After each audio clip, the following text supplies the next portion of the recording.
कल्पना कीजिए अगर अभी इसी पल पूरी दुनिया की बिजली चली जाए, आपके कमरे की लाइट बुझ जाए, मोबाइल की स्क्रीन काली हो जाए, इंटरनेट बंद हो जाए, अस्पतालों की मशीनें रुक जाएं, ट्रैफिक सिग्नल ठप पड़ जाए और पूरा शहर अंधेरे में डूब जाए। हम टेक्नोलॉजी के युग में जी रहे हैं, लेकिन हमारी पूरी दुनिया एक अदृश्य शक्ति पर टिकी है, बिजली। क्या आपने कभी सोचा है कि इस ताकत की शुरुआत कहाँ से?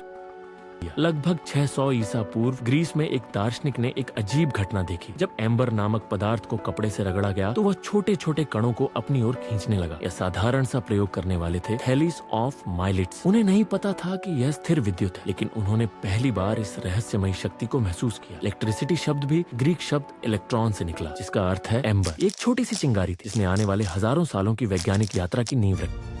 साल 1752, आसमान में गरजता तूफान, चमकती बिजली और एक साहसी वैज्ञानिक बेंजामिन फ्रैंकलिन। उन्होंने एक पतंग उड़ाई जिसके साथ धातु की चाबी बांधी गई थी। जैसे ही बिजली चमकी, चाबी में स्पार्क दिखाई दिया। फ्रैंकलिन ने साबित कर दिया कि आसमान की बिजली और वही इलेक्ट्रिसिटी एक ही शक्ति है। यह प्रयोग बेहद खतरनाक था। जरा सी गलती उनकी जान ले सकती थी, लेकिन इसी खोज से लाइटनिंग रॉड बना, जिसने इमारतों को बिजली गिरने से बचाया। इंसान ने पहली बार प्रकृति की इस शक्ति को समझना शुरू।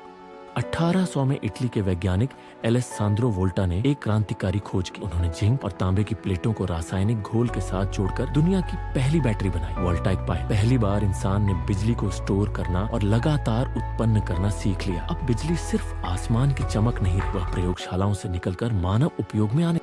1879 में थॉमस एडिसन ने व्यावहारिक बल्ब बनाकर दुनिया को रोशनी दी। उनके डीसी सिस्टम में करंट एक दिशा में बहता था, लेकिन समस्या यह थी कि यह लंबी दूरी तक नहीं जा सकता था। तभी निकोला टेस्ला ने ऐसी सिस्टम विकसित किया जिसमें करंट दिशा बदलता है और ट्रांसफार्मर की मदद से वोल्टेज बढ़ाकर बिजली को सैकड़ों किलोमीटर दूर तक भेजा जा सकता है। एडिसन और टेस्ला के बीच वॉर ऑफ करंट शुरू हुई। इसी को खतरनाक साबित करने की कोशिशें हुई, लेकिन अंत में ऐसी सिस्टम जीत गया। आज पूरी दुनिया में जो बिजली आपके घर तक पहुंचती है, वह टेस्ला की सोच का परिणाम है। आज बिजली सिर्फ बल्ब जलाने तक सीमित नहीं है। यही शक्ति इंटरनेट सर्वर चलाती है, इलेक्ट्रिक गाड़ियां दौड़ाती है और अंतरिक्ष मिशनों को संभव बना रही है। थैलिस ने देखा, फ्रैंकलिन ने साबित किया, वोल्टा ने नियंत्रित किया, एडिसन ने रोशनी दी और टेस्ला ने दुनिया को जोड़ा। बिजली सिर्फ एक खोज नहीं है, ये मानव जिज्ञासा, साहस और नवाचार की सबसे बड़ी जीत।